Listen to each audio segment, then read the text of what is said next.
여러분, 욕심이 결국 우리를 지치게 하고 평화를 빼앗아 간다는 사실 느껴보신 적 있으신가요? 공자는 지나침은 모자람만 못하다며 균형 있는 상, 즉 중용의 지혜를 강조했습니다. 오늘은 욕심을 버리고 평정심과 균형을 통해 나이가 들수록 풍요로운 삶을 사는 법에 대해 이야기해 보겠습니다.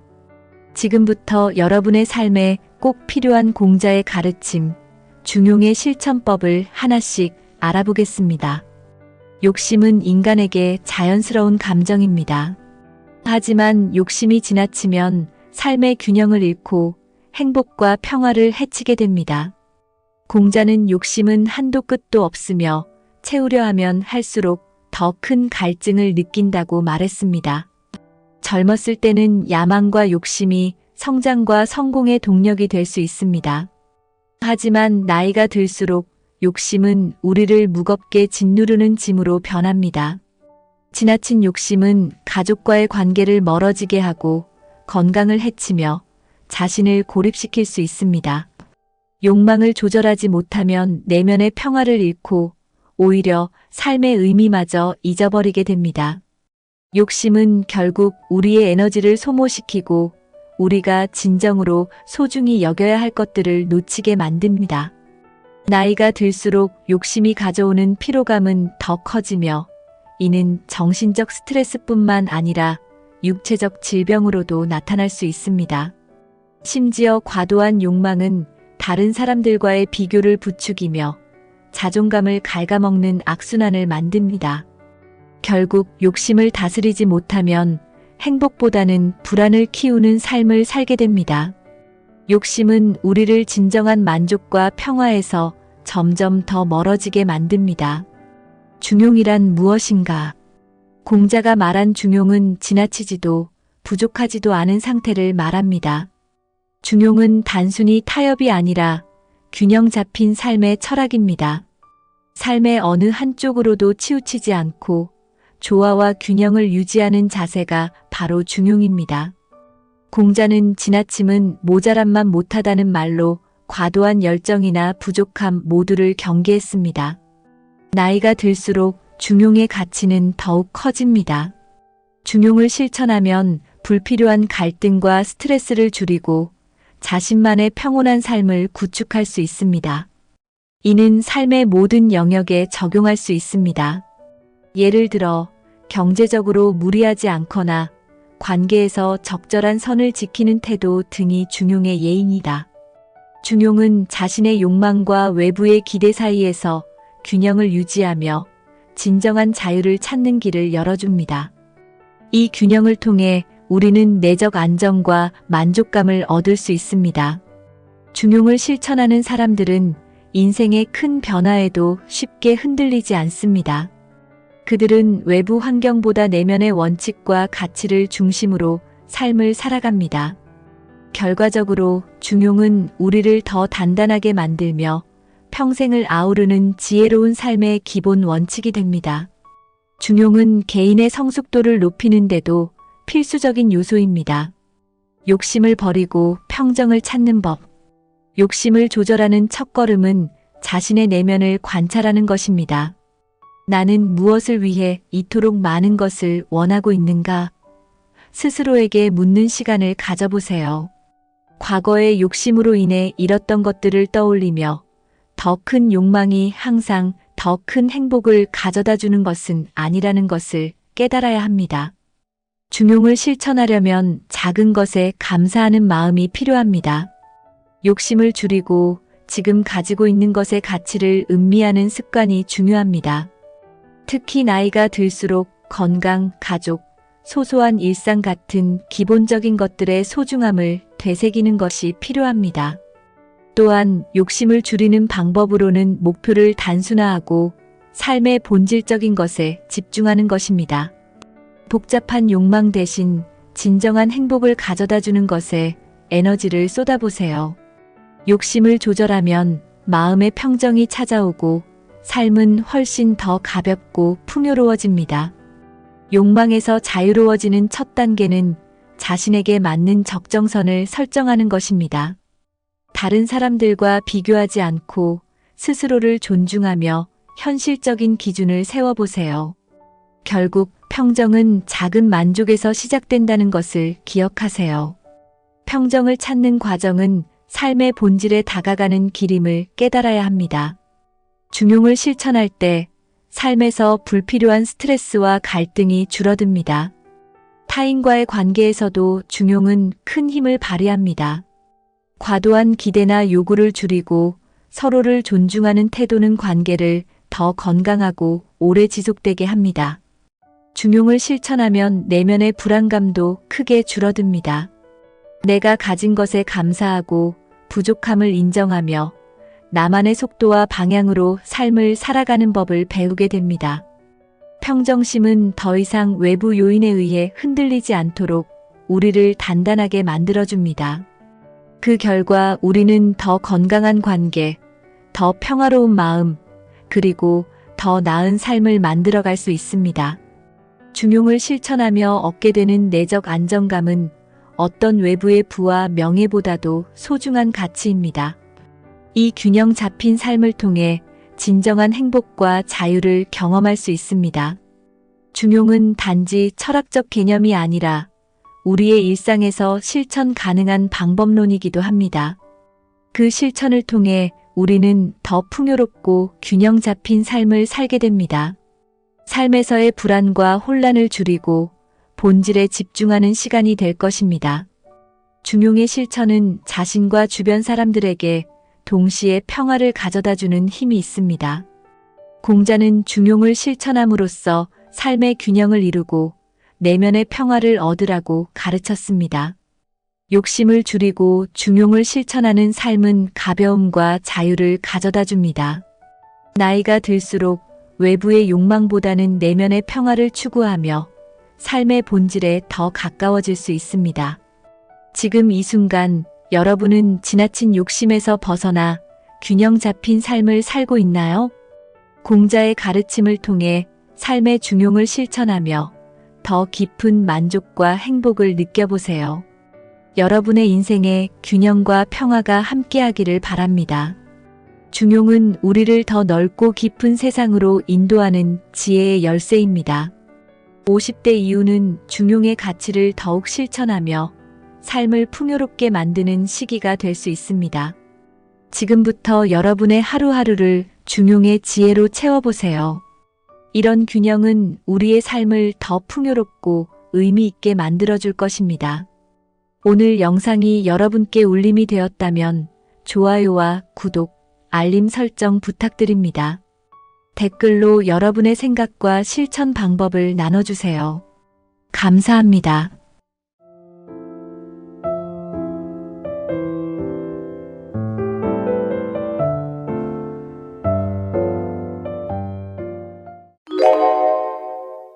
여러분, 나이 들어서도 일해야 하는 사람이 있고 일하지 않아도 되는 사람이 있습니다. 그 차이는 어디서 올까요? 단순히 운이 좋아서일까요? 아니면 부모님이 많은 재산을 남겨줘서일까요? 물론 그런 경우도 있겠지만 대부분의 사람들은 젊을 때부터 차근차근 준비해 온 결과입니다. 돈을 많이 벌어야만 가능할 것 같지만 꼭 그렇지는 않습니다. 평범한 사람도 올바른 습관과 계획만 있으면 나이 들어서도 경제적 걱정 없이 살 수 있습니다. 하지만 준비 없이 살아가면 나이 들어서도 계속 돈 걱정을 해야 합니다. 그렇다면 나이 들어서도 일하지 않고 편하게 사는 사람들은 어떤 특징이 있을까요? 어떤 습관과 준비를 했기에 경제적 자유를 누릴 수 있는 걸까요? 오늘은 나이 들어 일하지 않아도 되는 사람들의 공통점을 알려드리겠습니다. 단순히 부자가 되는 것이 아니라 평범한 사람이 현실적으로 따라 할 수 있는 방법을 알려드립니다. 돈뿐만 아니라 건강, 생활 습관까지 함께 준비해야 합니다. 결국 중요한 것은 계획적인 삶과 꾸준한 실천입니다. 이 영상을 끝까지 보시면 나이 들어서도 경제적으로 자유로울 수 있는 방법을 알게 되실 겁니다. 지금부터 함께 알아보겠습니다. 나이 들어 일하지 않아도 되는 사람들은 젊을 때부터 돈을 관리해 왔습니다. 단순히 돈을 많이 벌어서가 아니라 버는 돈을 어떻게 관리하느냐가 중요합니다. 이들은 소비보다 저축과 투자를 우선시했습니다. 월급이 들어오면 먼저 일정 금액을 저축하고 남은 돈으로 생활했습니다. 급여가 오를 때마다 소비를 늘리지 않고 저축과 투자를 늘려갔습니다. 돈이 생길 때마다 계획 없이 쓰는 것이 아니라 미래를 위해 활용했습니다. 작은 돈이라도 꾸준히 모으면 시간이 지나면서 큰 차이를 만듭니다. 돈을 모으는 것뿐만 아니라 돈이 돈을 벌도록 만드는 것이 핵심입니다. 단순히 은행에 넣어두는 것이 아니라 재테크를 통해 자산을 키웠습니다. 예를 들어 주식, 부동산, 연금, 펀드 등을 활용했습니다. 돈을 일하게 하면 내가 일하지 않아도 돈이 계속 들어옵니다. 중요한 것은 꾸준함입니다. 단기간에 큰 돈을 벌려는 욕심을 버려야 합니다. 시간과 복리의 힘을 믿고 장기적인 관점에서 투자해야 합니다. 젊었을 때부터 자산을 불려온 사람들은 결국 나이 들어서도 경제적으로 여유롭습니다. 지금부터라도 계획적으로 저축과 투자를 시작하는 것이 중요합니다. 돈을 모으는 것과 자산을 키우는 것은 다릅니다. 단순히 저축만 해서는 자산이 크게 늘어나지 않습니다. 나이 들어 경제적 자유를 누리는 사람들은 돈을 불리는 방법을 알고 있습니다. 단순히 일해서 버는 돈만 의존하지 않고 돈이 돈을 벌게 만들었습니다. 주식, 부동산, 배당금, 연금 등 다양한 자산을 활용했습니다. 안정적인 투자와 함께 위험을 관리하는 방법도 익혔습니다. 무작정 고수익을 노리는 것이 아니라 장기적으로 안정적인 수익을 추구했습니다. 돈이 불어나면 자연스럽게 일하지 않아도 생활할 수 있는 구조가 만들어집니다. 나이가 들어가면서도 자산이 꾸준히 증가하는 사람들은 경제적 여유가 생깁니다. 소비보다 자산을 늘리는 데 집중하는 것이 핵심입니다. 자산이 많아지면 일을 하지 않아도 경제적으로 걱정할 필요가 없습니다. 젊을 때부터 계획적으로 자산을 키운 사람들은 결국 안정적인 노후를 보냅니다. 자산을 키우는 것은 특별한 사람이 아니라 누구나 할 수 있는 일입니다. 중요한 것은 돈을 어떻게 모으고 어디에 투자할 것인가를 결정하는 것입니다. 돈을 모으는 습관을 기르고 자산을 늘리는 방법을 배우는 것이 중요합니다. 나이 들어 일하지 않아도 되는 사람들은 경제적 독립을 일찍 준비했습니다. 경제적 독립이란 단순히 많은 돈을 버는 것이 아닙니다. 일정한 수입 없이도 생활할 수 있는 구조를 만드는 것입니다. 부동산 임대 수익, 배당금, 연금, 파이프라인 비즈니스 등을 활용했습니다. 경제적 독립을 달성하면 일을 하지 않아도 생활할 수 있습니다. 경제적 독립을 준비한 사람들은 선택권이 많아집니다. 나이가 들어도 하고 싶은 일을 하면서 자유롭게 살 수 있습니다. 반대로 준비하지 않은 사람들은 계속해서 돈을 벌어야 합니다. 젊을 때부터 경제적 독립을 목표로 삼고 준비하는 것이 중요합니다. 부자가 되는 것이 아니라 경제적 자유를 이루는 것이 핵심입니다. 경제적 독립을 달성한 사람들은 스트레스 없이 여유로운 삶을 즐깁니다. 돈 때문에 걱정하지 않아도 되니 인생이 더 풍요로워집니다. 경제적 독립은 하루아침에 이루어지는 것이 아닙니다.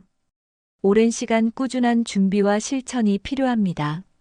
지금부터라도 경제적 독립을 목표로 한 준비를 시작해야 합니다. 나이 들어서도 경제적 자유를 누리는 사람들은 소비 습관이 다릅니다. 이들은 단순히 돈을 많이 버는 것이 아니라 어떻게 쓰는지가 중요하다는 것을 알고 있습니다. 계획 없이 소비하는 것이 아니라 필요와 욕구를 구분하여 지출합니다.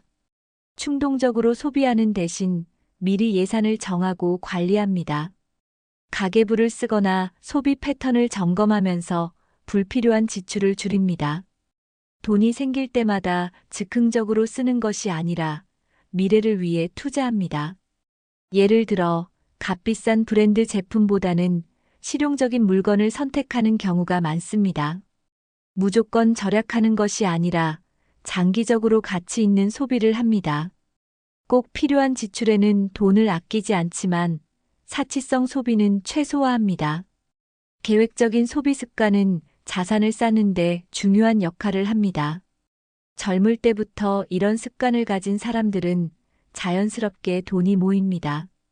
작은 돈이라도 계획적으로 쓰면 나중에 큰 재산을 만들 수 있습니다. 소비 습관이 잘 잡힌 사람들은 경제적 불안에서 벗어나 더 자유롭게 삽니다. 결국 돈을 어떻게 버느냐보다 어떻게 쓰느냐가 더 중요한 요소가 됩니다. 지금부터라도 자신의 소비 습관을 점검하고 개선하는 것이 필요합니다. 많은 사람들이 돈을 많이 벌면 부자가 될 것이라고 생각합니다.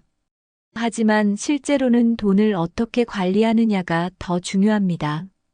단순히 저축만 하는 것이 아니라 돈이 불어나는 시스템을 활용하는 것이 핵심입니다. 경제적으로 여유로운 사람들은 돈을 단순히 소비하지 않고 투자합니다. 예를 들어 주식, 부동산, 연금 등 다양한 자산을 활용해 수익을 창출합니다. 돈을 쓸 때도 자산을 늘릴 수 있는 방향으로 지출합니다. 단순히 저축하는 것이 아니라 복리 효과를 이용해 돈을 불리는 전략을 씁니다. 예를 들어 배당주를 보유해 지속적인 수익을 얻거나 부동산 임대료를 받는 방식입니다. 돈을 벌 때마다 즉흥적으로 소비하는 것이 아니라 미래를 위한 투자를 우선합니다.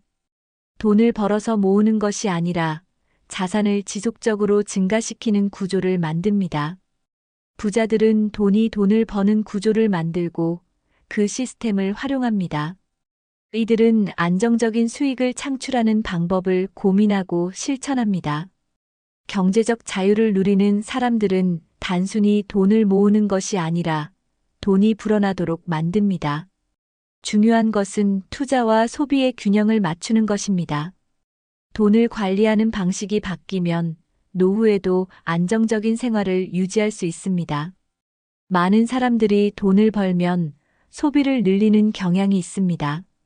하지만 경제적으로 여유로운 사람들은 돈을 쓰는 것이 아니라 돈을 굴리는 데 집중합니다.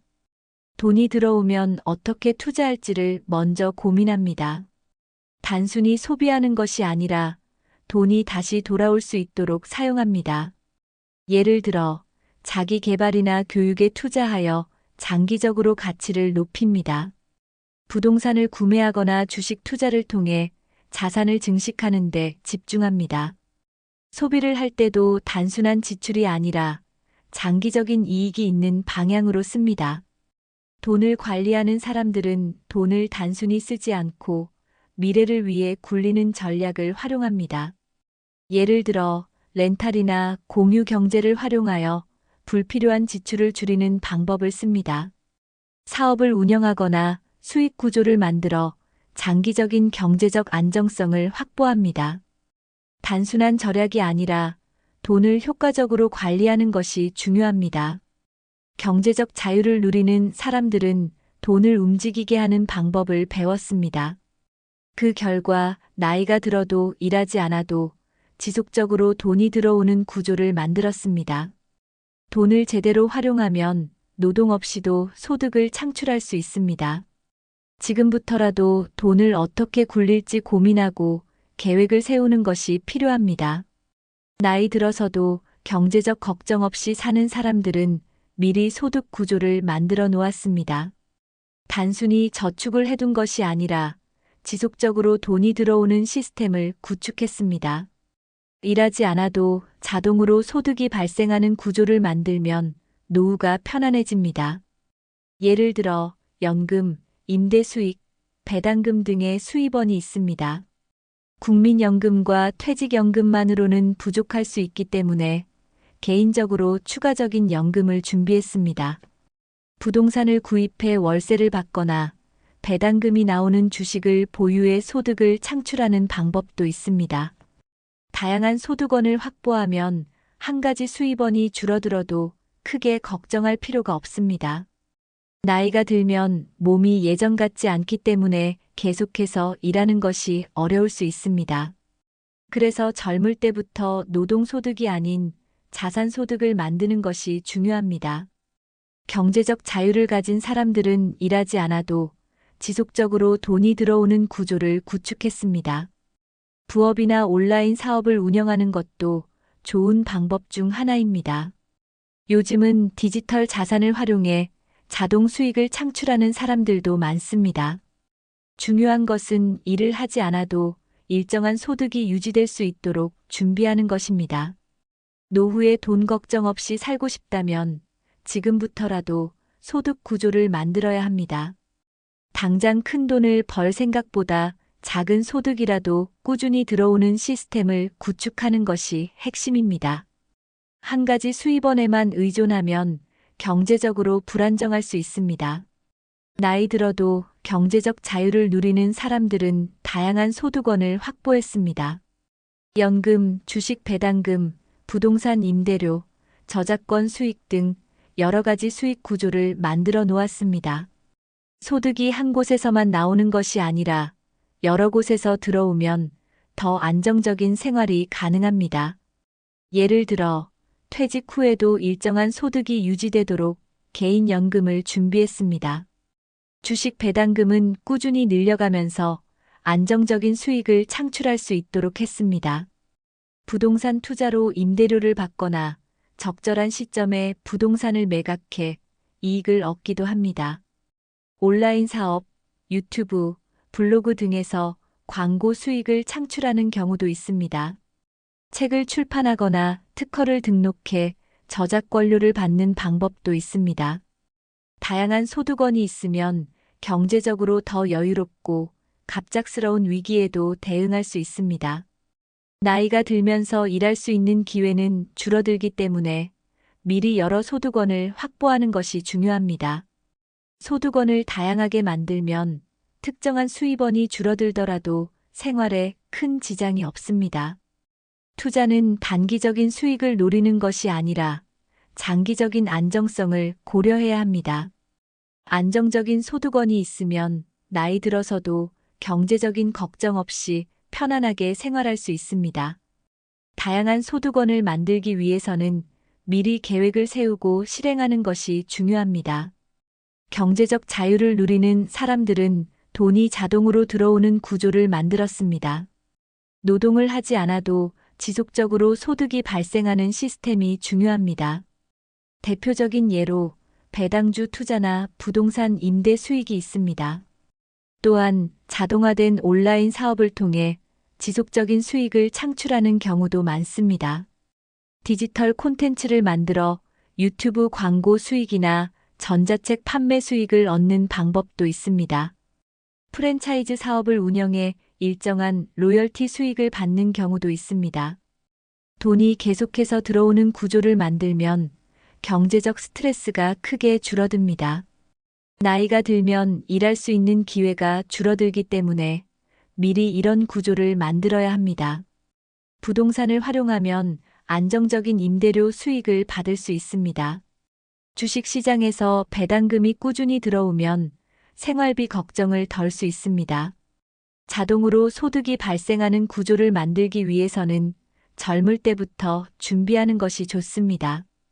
지속적인 수익이 발생하는 시스템을 구축하면 경제적으로 더 자유로운 삶을 살 수 있습니다. 돈을 단순히 저축하는 것이 아니라 돈이 스스로 불어나게 하는 것이 중요합니다. 수익 구조를 한 가지가 아니라 여러 개로 만들어야 더 안정적입니다. 일을 하지 않아도 소득이 계속해서 들어오는 시스템을 지금부터라도 구축해야 합니다. 나이 들어서도 경제적 자유를 누리는 사람들은 빚을 현명하게 관리했습니다. 이들은 단순히 돈을 많이 번 것이 아니라 빚을 최소화하는 습관을 가졌습니다. 불필요한 대출을 피하고 꼭 필요한 경우에만 빚을 사용했습니다. 무분별한 신용카드 사용을 하지 않고 계획적인 소비를 실천했습니다. 이들은 신용카드를 쓴다면 반드시 결제일에 전액 상환한다는 원칙을 지켰습니다. 생활비나 사치품을 위해 대출을 받지 않고 꼭 필요한 자산에만 빚을 활용했습니다. 예를 들어 주택 구매 시 적절한 수준의 대출을 받아 부담을 줄였습니다. 무리한 대출로 인해 이자 부담이 커지는 것을 막았습니다. 소비를 위한 대출이 아니라 투자나 자산 증식을 위한 대출만 고려했습니다. 대출을 받을 때는 이자율과 상환 기간을 꼼꼼히 따져보고 결정했습니다. 금리가 낮을 때는 장기 대출을 활용하고 금리가 오를 때는 빨리 상환하는 전략을 사용했습니다. 부채를 현명하게 관리하면 나이 들어서도 금융 부담 없이 생활할 수 있습니다. 젊을 때부터 부채 관리를 철저히 해야 노후에도 안정적인 생활이 가능합니다. 빚을 최소화하고 자산을 늘려야 경제적 자유를 누릴 수 있습니다. 지금부터라도 부채를 점검하고 불필요한 빚을 줄이는 노력이 필요합니다. 경제적으로 여유로운 사람들은 소득이 있을 때 부채를 정리하는 습관을 가졌습니다. 월급이 오를 때 소비를 늘리는 것이 아니라 부채 상환을 우선시했습니다. 부채를 줄이면서 동시에 자산을 늘리는 전략을 활용했습니다. 신용카드 할부를 남발하지 않고 가급적 현금 사용을 원칙으로 삼았습니다. 대출을 받더라도 상환 계획을 명확히 세웠습니다. 빚을 줄이는 것이 곧 자산을 늘리는 길이라는 사실을 인식했습니다. 부채가 많으면 경제적 자유를 얻기 어렵기 때문에 최대한 빠르게 상환하는 것이 중요합니다. 신용 점수를 관리하고 불필요한 대출을 피했습니다. 부채를 줄이고 자산을 증식하는 습관이 경제적 안정을 가져옵니다. 부채가 없는 사람들은 노후에도 부담 없이 자유로운 삶을 즐길 수 있습니다. 부채를 줄이는 것이야말로 가장 안정적인 노후 대비 방법입니다. 소득이 있을 때는 저축과 투자를 늘리고 부채를 줄이는 데 집중해야 합니다. 빚이 많아지면 심리적인 스트레스도 커지기 때문에 부채 관리는 필수입니다. 부채 없이 자산을 늘린 사람들은 노후에도 걱정 없이 살 수 있습니다. 지금부터라도 부채를 점검하고 빠르게 줄이는 전략을 세워야 합니다. 경제적 자유를 누리는 사람들은 무리한 대출을 받지 않았습니다. 대출을 받아도 반드시 감당할 수 있는 수준에서만 활용했습니다. 부동산 투자 시에도 무리한 레버리지를 활용하지 않았습니다. 저금리 대출을 활용하되 지나친 부채는 부담이 될 수 있다는 점을 인식했습니다. 대출을 받을 때는 항상 이자를 감당할 수 있는가를 먼저 고려했습니다. 부채가 많아지면 경제적 스트레스가 커지고 자유로운 삶을 살기 어려워집니다.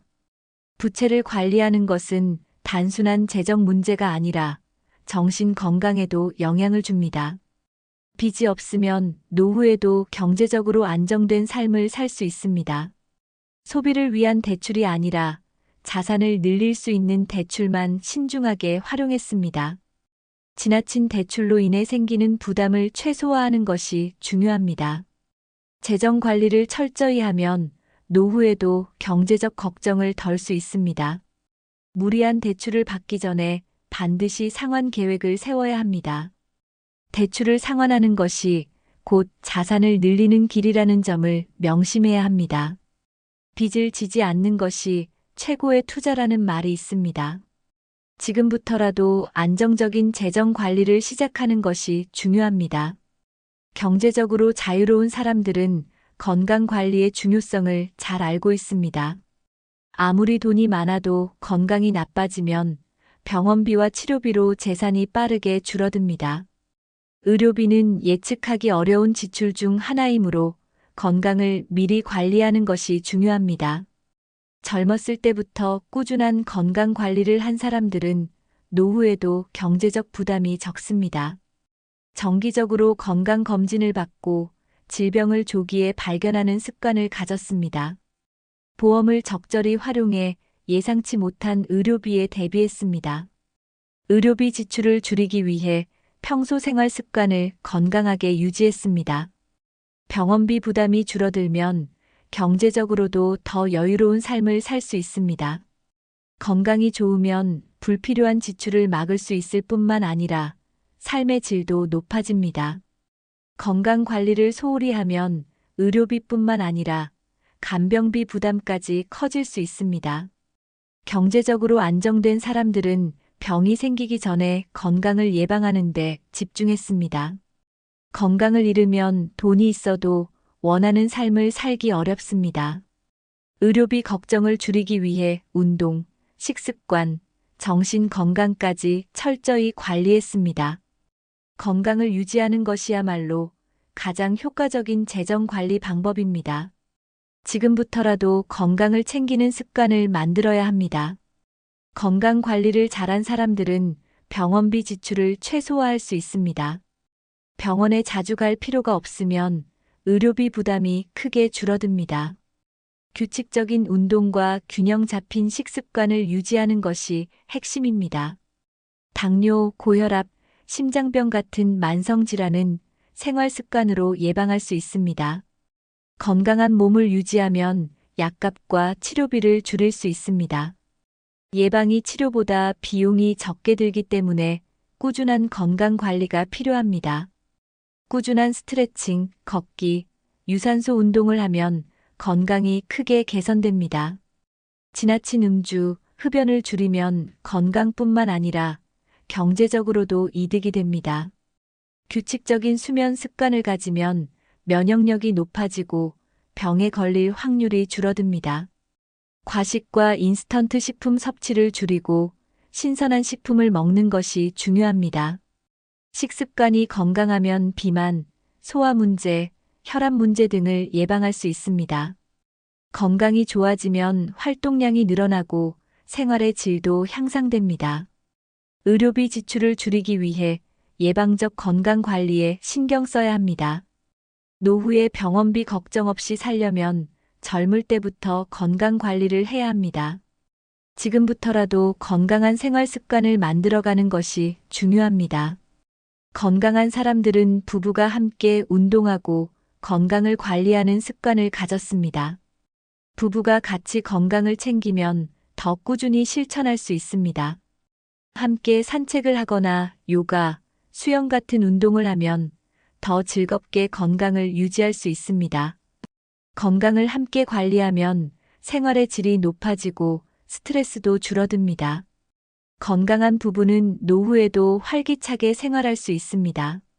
부부가 함께 건강식을 요리하면 식습관도 자연스럽게 개선됩니다. 규칙적인 생활 습관을 유지하는 것이 부부 관계에도 긍정적인 영향을 줍니다.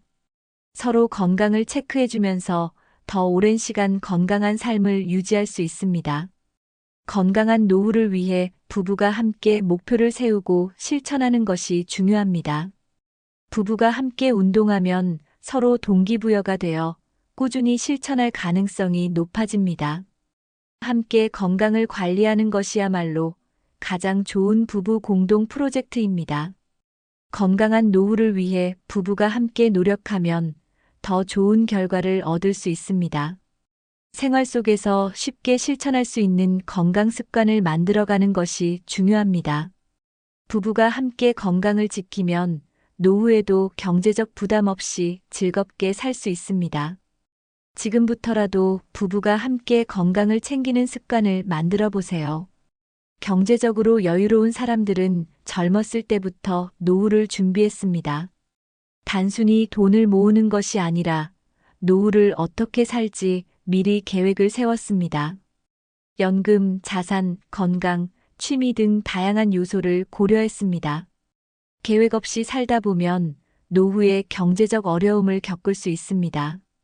노후를 대비한 구체적인 목표를 정하고 실천해 나갔습니다. 언제 은퇴할지, 은퇴 후에는 어떤 삶을 살 것인지 미리 고민했습니다. 노후에 하고 싶은 일, 여행 계획, 취미 생활 등을 미리 준비했습니다. 재정적인 부분뿐만 아니라 심리적, 정서적 준비도 함께 했습니다. 은퇴 후에도 의미 있는 삶을 살 수 있도록 준비했습니다. 노후에 무엇을 할지 미리 결정해 두면 훨씬 안정적인 삶을 살 수 있습니다. 노후에 대한 걱정을 줄이기 위해 재정적인 준비를 철저히 했습니다.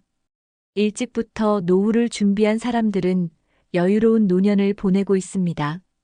노후를 준비하는 것은 단순한 돈 문제가 아니라 인생을 풍요롭게 만드는 과정입니다. 지금부터라도 노후 계획을 세우는 것이 중요합니다. 계획이 있는 삶과 없는 삶의 차이는 노년기에 크게 나타납니다. 경제적 준비뿐만 아니라 생활 습관도 계획적으로 관리했습니다. 하루 일과를 규칙적으로 유지하는 것이 건강과 재정에 긍정적인 영향을 줍니다. 취미 생활, 운동, 사회 활동 등을 미리 계획하고 실천했습니다. 시간을 알차게 활용하면 노후에도 즐겁게 생활할 수 있습니다. 새로운 것을 배우는 습관을 유지해 정신적으로 활력을 가졌습니다. 봉사활동, 독서, 취미 활동 등 다양한 활동을 통해 삶의 질을 높였습니다. 사회와 단절되지 않고 적극적으로 교류하는 것이 중요합니다. 노후에도 목표를 가지고 살아야 건강하고 활기찬 생활을 유지할 수 있습니다. 생활 습관을 체계적으로 관리하면 노후에도 안정적인 삶을 유지할 수 있습니다. 경제적 자유를 누리는 사람들은 단순히 돈을 모은 것이 아니라 삶 전체를 계획했습니다. 돈만 많다고 해서 행복한 노후가 보장되는 것은 아닙니다. 인간관계, 취미, 건강 등 삶의 여러 요소를 균형 있게 관리하는 것이 중요합니다. 인간관계를 소홀히 하면 노후의 외로움을 느끼고 삶의 질이 떨어질 수 있습니다. 가족, 친구, 이웃과 좋은 관계를 유지하는 것이 심리적인 안정에 큰 도움이 됩니다. 취미 생활이 있는 사람들은 노후에도 활기차게 생활할 수 있습니다. 경제적 자유를 이룬 사람들은 돈뿐만 아니라 정신적인 만족도 함께 고려합니다. 평생 할 수 있는 취미를 하나쯤 가지면 노후의 삶이 훨씬 풍요로워집니다. 여행, 독서, 악기 연주, 봉사활동 등 다양한 취미를 찾아보는 것이 좋습니다. 돈을 많이 모으는 것도 중요하지만 어떻게 사용할 것인지 계획하는 것이 더 중요합니다. 재산을 어떻게 활용할지, 기부나 사회 활동도 고려할 필요가 있습니다. 돈을 쓸 때도 가치 있는 곳에 투자하면 더욱 의미 있는 삶을 살 수 있습니다. 단순히 돈을 벌기 위해 사는 것이 아니라 삶의 질을 높이는 것이 목표가 되어야 합니다. 인간관계, 취미, 건강을 고려한 계획적인 삶을 살면 행복한 노후를 맞이할 수 있습니다. 지금부터라도 돈뿐만 아니라 삶의 전반적인 균형을 맞추는 계획을 세우는 것이 중요합니다. 지금까지 나이 들어 일하지 않아도 되는 사람들의 공통된 특징을 살펴봤습니다. 이들은 단순히 돈을 많이 번 것이 아니라 돈을 관리하고 삶을 계획적으로 살았습니다. 자산을 미리 불리고 부채를 현명하게 관리하며 건강과 인간관계를 철저히 챙겼습니다. 결국 중요한 것은 돈을 얼마나 벌었느냐가 아니라 어떻게 관리하고 활용했느냐입니다. 여러분은 지금부터라도 준비할 수 있습니다. 작은 습관부터 시작해 계획적으로 재정을 관리하고 건강을 챙기고 의미 있는 삶을 설계해 보세요. 나이 들어서도 경제적 걱정 없이 살고 싶다면 지금부터라도 실천하는 것이 중요합니다. 여러분은 현재 어떤 준비를 하고 계신가요? 가장 먼저 실천하고 싶은 것은 무엇인가요? 댓글로 여러분의 생각을 공유해 주세요. 혹시 주변에 노후 준비에 관심 있는 분이 있다면 이 영상을 공유해 주세요. 이 영상이 도움이 되셨다면 좋아요와 구독을 눌러주세요. 앞으로도 유익한 정보로 찾아뵙겠습니다. 지금부터라도 미래를 위한 작은 준비를 시작해 보세요. 여러분의 노후가 더 행복하고 자유로울 수 있도록 응원하겠습니다.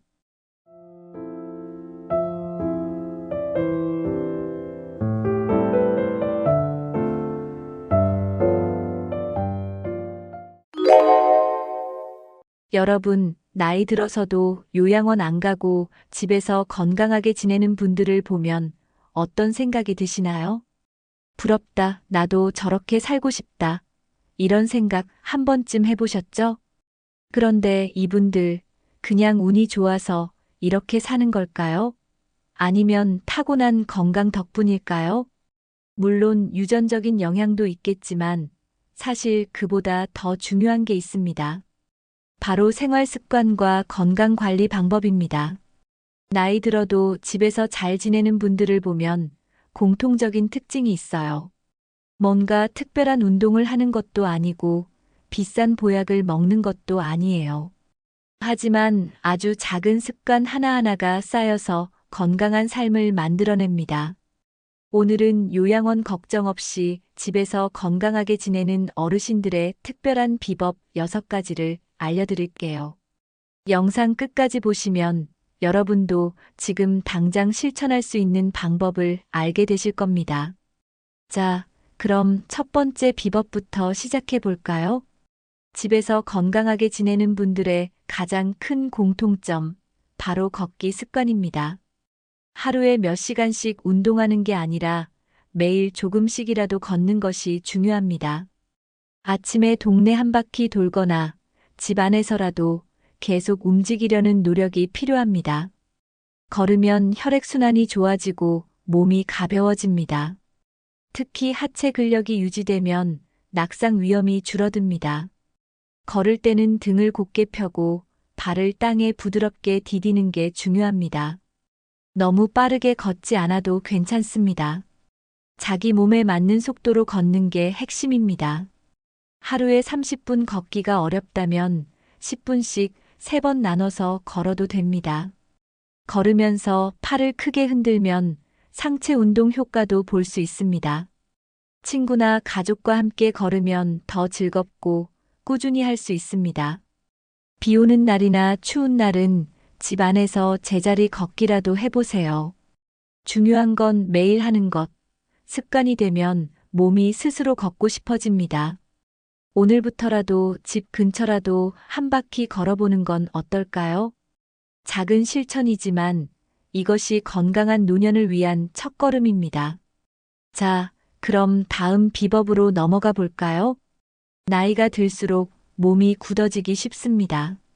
그래서 하루 10분이라도 온몸을 쭉쭉 늘려주는 스트레칭이 필수입니다. 아침에 일어나자마자 기지개를 켜면서 몸을 깨우는 것부터 시작해 보세요. 의자에 앉아 허리를 천천히 돌리거나 목을 좌우로 부드럽게 돌리는 것도 좋습니다. 손을 머리 위로 쭉 올리고 옆으로 기울이는 동작은 허리와 옆구리 근육을 풀어줍니다. 다리를 뻗고 앉아 발끝을 잡으려는 동작도 유연성 향상에 도움됩니다. 스트레칭을 하면 몸이 개운해지고 혈액순환이 원활해집니다. 특히 아침과 저녁 꾸준히 하면 허리 통증 예방에도 효과적입니다. 너무 힘들지 않도록 본인 몸 상태에 맞게 하는 게 중요합니다. 숨을 깊이 들이마시면서 천천히 늘려야 근육이 부드럽게 풀립니다. 너무 무리해서 아픈 동작을 하면 오히려 근육이 놀랄 수 있습니다. TV를 보면서 할 수 있는 간단한 동작부터 시작해 보세요. 스트레칭이 끝난 후에는 가볍게 몸을 털어주며 마무리합니다. 하루에 한 번 꾸준히 하는 게 가장 중요합니다. 몸이 가벼워지는 느낌을 경험하면 스트레칭이 습관이 될 거예요. 단순한 걷기나 스트레칭도 좋지만 자신이 즐길 수 있는 운동을 찾는 게 중요합니다. 요가, 태극권, 실내 자전거, 가벼운 근력 운동 등 다양한 선택지가 있습니다. 운동은 억지로 하는 것이 아니라 즐겁게 할 수 있어야 오래 지속할 수 있습니다. 요가나 태극권은 몸의 균형을 잡아주고 마음도 편안하게 해줍니다. 실내 자전거는 무릎에 부담 없이 심폐 기능을 강화하는 데 효과적입니다. 가벼운 아령을 들고 팔을 들어 올리거나 무릎을 굽혔다 펴는 동작도 좋습니다.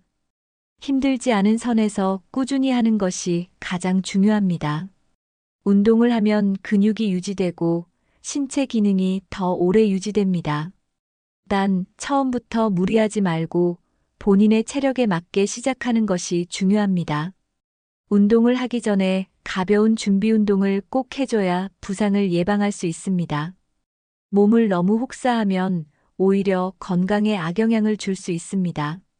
좋아하는 음악을 틀어놓고 운동하면 더 신나고 활력이 생깁니다. 운동 후에는 따뜻한 차 한 잔을 마시면서 몸을 풀어주는 것도 좋은 방법입니다. 중요한 건 매일 꾸준히 실천하는 것입니다. 오늘부터 자신에게 맞는 운동 하나만이라도 시작해 보세요. 나이가 들수록 근육량이 줄어드는 것 알고 계시죠? 근육이 없으면 몸이 약해지고 쉽게 피곤해집니다. 그래서 단백질 섭취가 필수입니다. 단백질이 부족하면 근육이 줄어들고 활동력이 떨어질 수 있습니다. 고기, 생선, 두부, 계란, 콩 같은 단백질을 매 끼니 꼭 챙겨야 합니다. 많은 분들이 나이 들면 고기 먹는 걸 꺼리시는데 적당히 먹는 게 건강에 좋습니다. 육류가 부담스럽다면 생선이나 두부, 계란으로도 충분한 단백질을 섭취할 수 있습니다. 특히 닭고기나 생선 같은 부드러운 단백질이 소화도 잘 됩니다. 우유나 요구르트 같은 유제품도 단백질 보충에 도움이 됩니다. 단백질을 충분히 먹으면 근육이 유지되고 면역력도 높아집니다. 식사 때마다 단백질 반찬을 하나씩 넣는 습관을 들여보세요. 너무 기름진 음식보다는 구운 것, 찐 것 위주로 먹는 게 건강에 더 좋습니다. 하루 한 끼라도 단백질이 풍부한 식사를 하면 건강이 달라질 겁니다. 건강한 노후를 위해 단백질 섭취 절대 빼놓지 마세요. 자, 다음으로는 채소와 과일의 중요성을 알아볼까요? 나이가 들면 소화 기능이 약해지면서 변비나 위장 문제가 생기기 쉽습니다. 이럴 때 필요한 게 채소와 과일입니다. 섬유질이 풍부한 음식은 장 건강을 돕고 면역력을 높이는 역할을 합니다. 특히 색깔이 다양한 채소를 골고루 먹는 게 중요합니다. 초록색 채소는 항산화 효과가 있고 빨간색, 주황색 채소는 눈 건강과 면역력 강화에 도움을 줍니다. 과일은 비타민이 풍부해서 몸을 건강하게 유지하는 데 큰 역할을 합니다. 하지만 과일도 적당히 먹어야 합니다.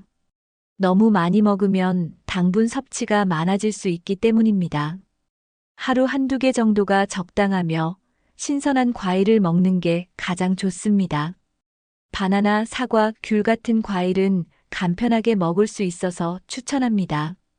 채소는 생으로 먹어도 좋고 국이나 반찬으로 조리해서 먹어도 괜찮습니다. 중요한 건 매일 꾸준히 먹는 습관을 만드는 것입니다. 과일과 채소를 충분히 먹으면 몸이 가벼워지고 활력이 넘칠 겁니다. 자, 이제 다음으로 식사량을 조절하는 방법을 알아볼까요? 건강한 노인분들을 보면 과식하지 않는다는 공통점이 있습니다. 나이가 들수록 소화 기능이 떨어지기 때문에 적당한 식사량이 중요합니다. 과식하면 위에 부담이 가고 소화가 잘 안 됩니다. 반대로 너무 적게 먹으면 필요한 영양소를 충분히 섭취하지 못할 수 있습니다. 가장 좋은 방법은 자신에게 맞는 적정량을 찾는 것입니다. 너무 배부르지 않게 딱 기분 좋을 정도로 먹는 게 좋습니다. 특히 저녁 식사는 가볍게 먹는 것이 소화에도 좋고 숙면에도 도움됩니다. 음식을 너무 빨리 먹지 말고 천천히 씹어 먹는 것이 중요합니다. 식사 전에 물 한 잔을 마시면 포만감이 생겨 과식을 방지할 수 있습니다.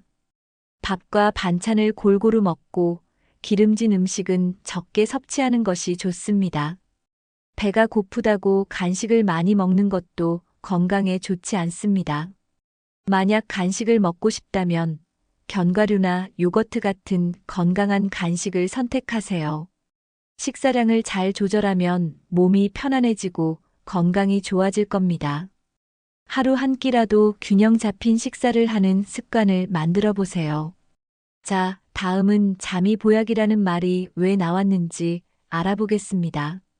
건강하게 사는 어르신들의 또 다른 공통점은 규칙적인 생활 습관입니다. 특히 잠을 일정한 시간에 자고 일어나는 것이 중요합니다.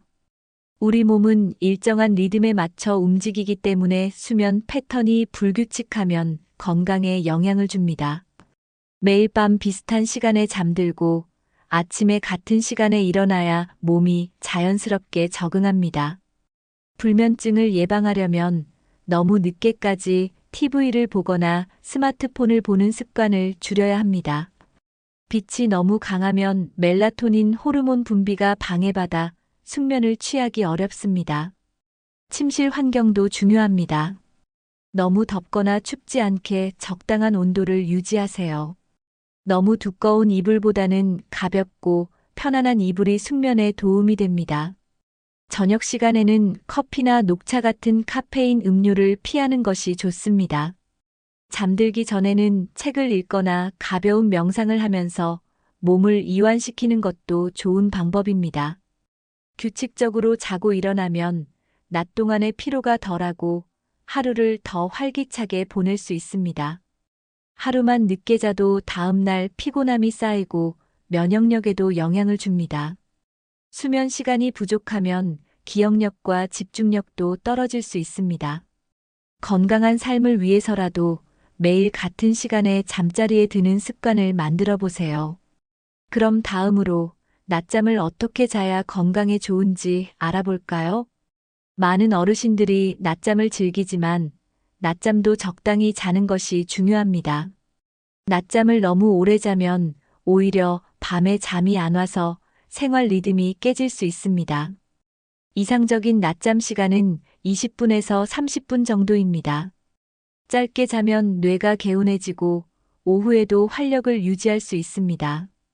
1시간 이상 낮잠을 자면 밤에 잠들기 어려워지고 수면의 질이 떨어질 수 있습니다. 낮잠을 잘 때는 너무 어둡지 않은 곳에서 가볍게 눕는 것이 좋습니다. 소파에 기대서 잠깐 눈을 감는 것도 뇌를 쉬게 하는 좋은 방법입니다. 점심을 먹고 나서 잠깐 눈을 붙이는 것이 가장 이상적입니다. 너무 늦은 오후에 자면 밤잠을 방해할 수 있으니 주의해야 합니다. 낮잠 후에는 가벼운 스트레칭을 하면서 몸을 깨우는 것이 좋습니다. 낮잠을 잘 활용하면 집중력과 기분이 좋아지고 피로감이 줄어듭니다. 하지만 매일 너무 긴 낮잠을 자면 밤잠에 영향을 미쳐 오히려 건강을 해칠 수 있습니다. 적당한 낮잠 습관을 만들면 오후에도 활력 넘치는 하루를 보낼 수 있습니다. 오늘부터 낮잠을 너무 오래 자고 있지는 않은지 한번 체크해 보세요. 다음으로 저녁에는 어떤 음식을 피해야 숙면에 도움이 되는지 알아보겠습니다. 저녁 시간에 무엇을 먹느냐에 따라 수면의 질이 달라질 수 있습니다. 특히 커피, 녹차, 초콜릿 같은 카페인이 들어간 음식은 피하는 것이 좋습니다. 카페인은 몸을 각성시키는 작용을 해서 밤에 쉽게 잠들기 어렵게 만듭니다. 일부 사람들은 저녁 늦게 먹은 맵거나 기름진 음식이 위산 역류를 일으킬 수도 있습니다. 야식으로 라면이나 튀긴 음식을 먹으면 위가 부담을 느껴 숙면을 방해할 수 있습니다. 저녁은 너무 늦지 않게 먹고 가벼운 식사를 하는 것이 건강에 좋습니다. 수면을 돕는 음식으로는 바나나, 따뜻한 우유, 견과류 같은 것이 있습니다. 바나나는 마그네슘이 풍부해서 근육을 이완시키고 숙면을 돕는 효과가 있습니다. 따뜻한 우유는 몸을 편안하게 해주어 쉽게 잠들 수 있도록 돕습니다. 견과류에는 멜라토닌이 포함되어 있어 수면 유도에 효과적입니다. 저녁에는 너무 배부르지 않게 가볍게 먹는 것이 가장 좋습니다. 특히 자기 전에는 물도 너무 많이 마시지 않는 것이 좋습니다. 수면 전 물을 많이 마시면 밤에 자주 깨서 화장실을 가야 할 수도 있습니다. 건강한 수면 습관을 위해 저녁 식단을 한번 점검해 보세요. 오늘부터 저녁 식사 습관을 조금만 바꿔도 숙면의 질이 확 달라질 수 있습니다. 건강하게 사는 어르신들을 보면 사람들과 소통하는 것을 즐긴다는 공통점이 있습니다. 나이가 들수록 외로움을 느끼기 쉬운데 외로움은 건강에도 큰 영향을 줍니다. 특히 혼자 지내는 시간이 많아지면 우울감이 생기고 기억력도 저하될 수 있습니다. 그래서 가족, 친구들과 자주 연락하고 만나려고 노력하는 것이 중요합니다. 직접 만나는 것이 어렵다면 전화나 영상 통화라도 자주 하는 것이 좋습니다. 하루에 한 번이라도 누군가와 이야기를 나누면 마음이 한결 가벼워집니다. 옛 친구들에게 먼저 연락하는 것도 좋은 방법입니다. 오랜만에 목소리 듣고 싶어서 전화했어. 이렇게 간단한 인사만 해도 기분이 좋아집니다. 요즘은 카카오톡이나 문자 메시지를 활용하면 더 쉽게 연락할 수 있습니다. 대화하는 습관이 있으면 기억력 유지에도 도움이 되고 스트레스도 줄어듭니다. 혼자 시간을 보내는 것도 좋지만 누군가와 나누는 대화가 삶의 질을 높여줍니다. 대화를 나누면서 정보도 공유하고 함께 웃을 수 있는 시간이 많아집니다. 가까운 친구가 없다면 이웃이나 지역 모임을 통해 새로운 인연을 만들어 보는 것도 좋습니다. 오늘 바로 떠오르는 친구에게 한 통의 안부 전화 어떨까요? 자, 다음은 친구뿐만 아니라 더 많은 사람들과 어울리는 방법을 알아볼까요? 혼자 있는 시간이 많아지면 활력이 떨어지고 무료함을 느끼기 쉽습니다. 그래서 많은 어르신들이 동호회나 모임을 통해 활력을 찾고 있습니다. 노래, 춤, 등산, 그림, 독서 등 관심 있는 활동을 찾아보는 것이 중요합니다. 새로운 사람들과 만나면서 친구도 사귀고 즐거운 시간을 보낼 수 있습니다. 요즘은 지역 복지관이나 주민센터에서 다양한 프로그램을 운영하고 있습니다. 무료로 참여할 수 있는 프로그램도 많으니 가까운 곳을 찾아보는 것도 좋은 방법입니다.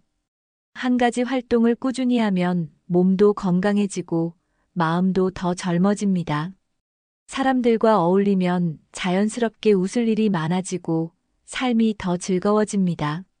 노래를 부르거나 춤을 추면 스트레스 해소에도 도움이 됩니다. 동호회 활동을 하면 매일 기대되는 일정이 생겨 활력이 넘치게 됩니다. 새로운 사람들을 만나는 것이 처음에는 부담될 수도 있지만 조금만 용기 내면 더 행복한 시간이 기다리고 있습니다. 활동적인 모임이 부담스럽다면 독서 모임이나 바둑 모임처럼 차분한 모임도 괜찮습니다. 중요한 것은 관심 있는 활동을 찾아 꾸준히 하는 것입니다. 오늘 바로 가까운 주민센터나 문화센터 프로그램을 한번 찾아보세요. 자, 이제는 봉사활동이 건강에 좋은 이유를 알아볼까요? 건강하게 오래 사시는 분들 중에는 봉사활동을 하는 분들이 많습니다. 남을 돕는 것이 결국 자신의 건강에도 긍정적인 영향을 주기 때문입니다. 봉사활동을 하면 사회와 연결되어 있다는 느낌을 받을 수 있습니다.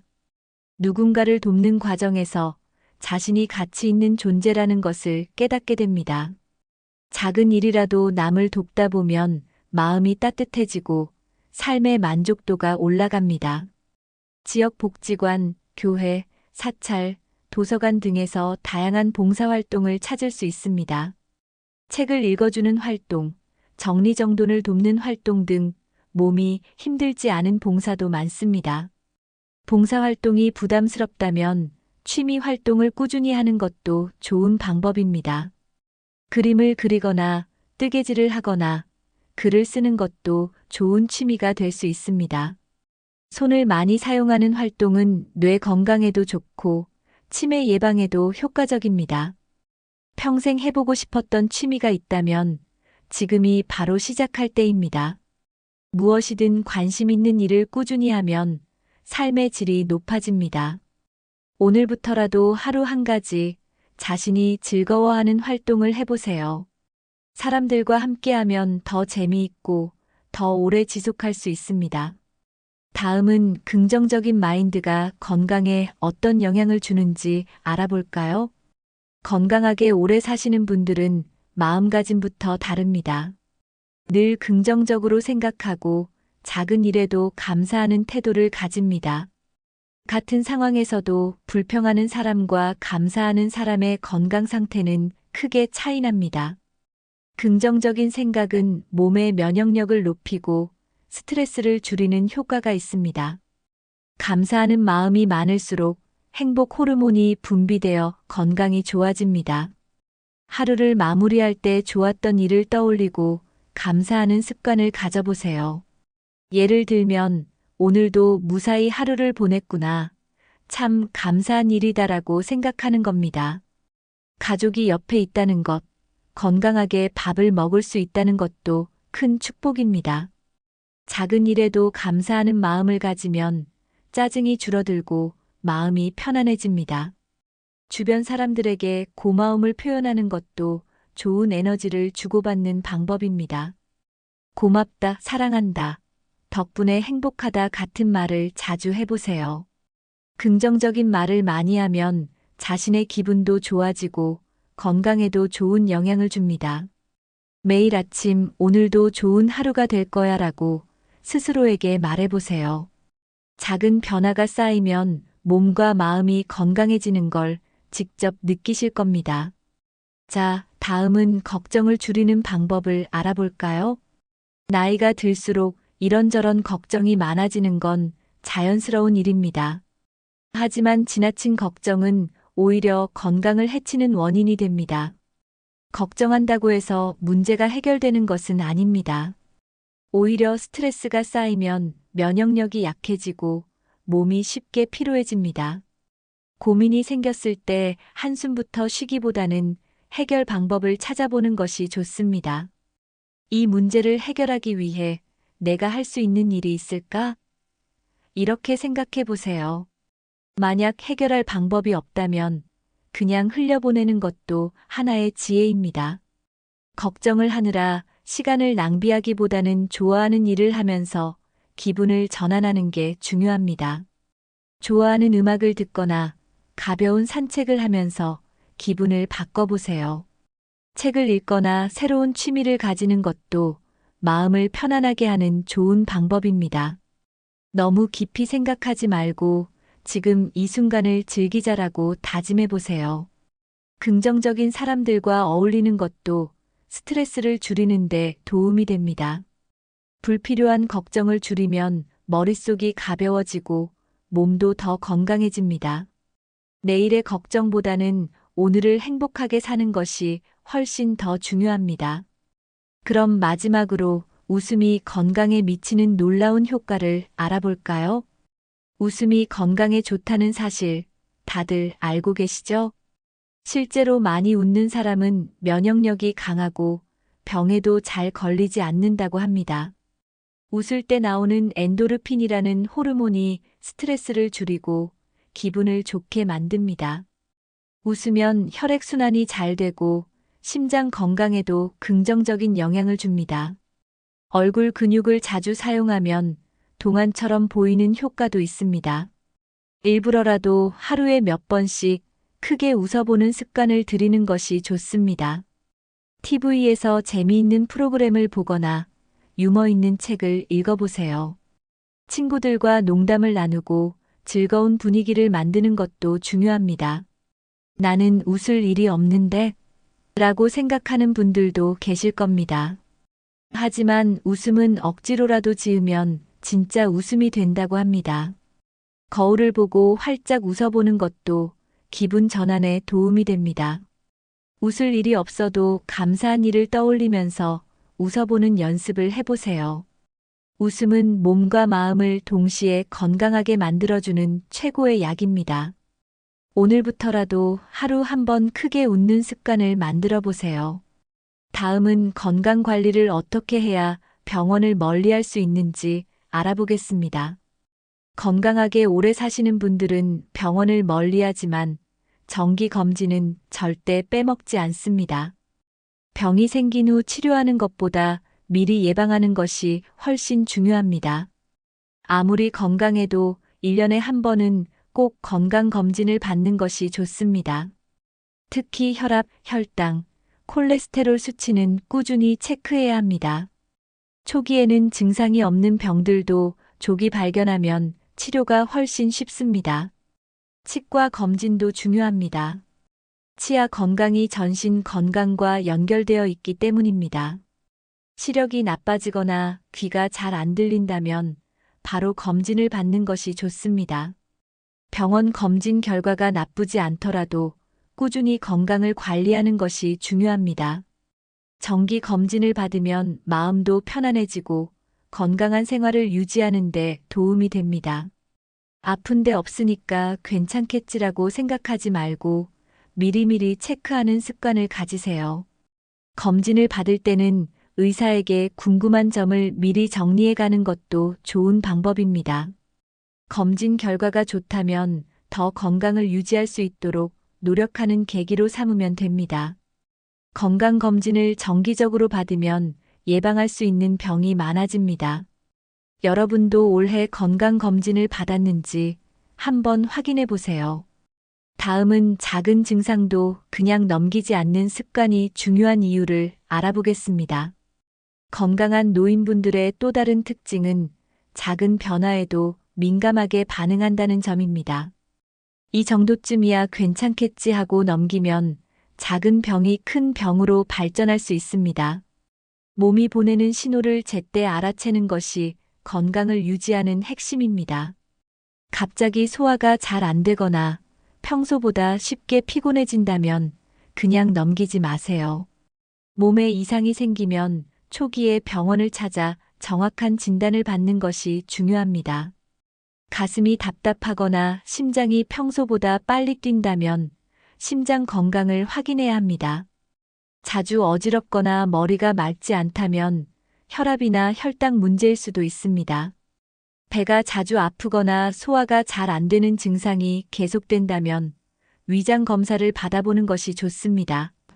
손발이 저리거나 감각이 둔해지는 증상도 그냥 넘기지 말아야 합니다. 작은 증상이더라도 몇 주 이상 계속된다면 반드시 병원을 방문하세요. 참으면 낫겠지라는 생각은 오히려 병을 키울 수 있습니다. 우리 몸은 항상 신호를 보내고 있으니 그 신호를 무시하지 않는 것이 중요합니다. 정기 검진을 받더라도 중간중간 몸 상태를 점검하는 습관을 들이세요. 건강한 노후를 위해서는 자신의 몸을 가장 잘 아는 것이 중요합니다. 다음으로는 약을 현명하게 먹는 방법을 알아볼까요? 나이가 들수록 여러 가지 약을 복용하는 경우가 많아집니다. 하지만 약을 과하게 먹으면 간과 신장에 부담이 될 수 있습니다. 건강하게 오래 사는 분들은 약을 신중하게 선택하고 꼭 필요한 것만 복용합니다. 병원에서 처방받은 약이라도 오랜 기간 먹어야 한다면 반드시 의사와 상담하세요. 같은 성분의 약을 중복해서 먹으면 부작용이 생길 수 있습니다. 특히 혈압약, 당뇨약, 콜레스테롤 약을 복용하는 분들은 주기적으로 상태를 점검하는 것이 중요합니다.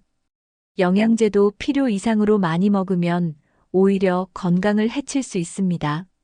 예를 들어 비타민도 과다 섭취하면 간에 부담을 줄 수 있습니다. 약을 먹을 때는 반드시 정해진 시간에 맞춰 복용하는 것이 효과적입니다. 약을 먹고 어지러움이나 속 쓰림 같은 부작용이 생기면 바로 의사에게 상담해야 합니다. 약에 의존하기보다는 식습관과 생활 습관을 먼저 개선하는 것이 중요합니다. 가벼운 증상이라면 약 대신 따뜻한 차나 자연적인 방법으로 해결하는 것도 좋습니다. 하지만 꼭 필요한 약은 절대 임의로 끊지 말고 의사의 지시에 따라야 합니다. 약 없이도 건강을 유지하는 것이 최고의 건강 관리다라는 말을 기억하세요. 자, 이제 마지막으로 오늘 배운 내용을 정리해 보겠습니다. 오늘 알려드린 요양원 가지 않고 건강하게 사는 6가지 비법 기억하시나요? 첫 번째는 매일 조금이라도 움직이면서 신체 활동을 유지하는 것. 두 번째는 단백질과 채소를 충분히 섭취하고 적당한 식사량을 유지하는 것. 세 번째는 잠을 규칙적으로 자고 낮잠은 짧게, 저녁엔 자극적인 음식을 피하는 것. 네 번째는 사람들과 어울리면서 외로움을 피하고 즐겁게 생활하는 것.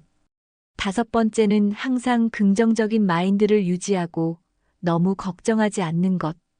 마지막 여섯 번째는 건강검진을 꾸준히 받고 작은 증상도 그냥 넘기지 않는 것. 이 6가지를 실천하면 요양원 걱정 없이 집에서 건강하게 지낼 수 있습니다.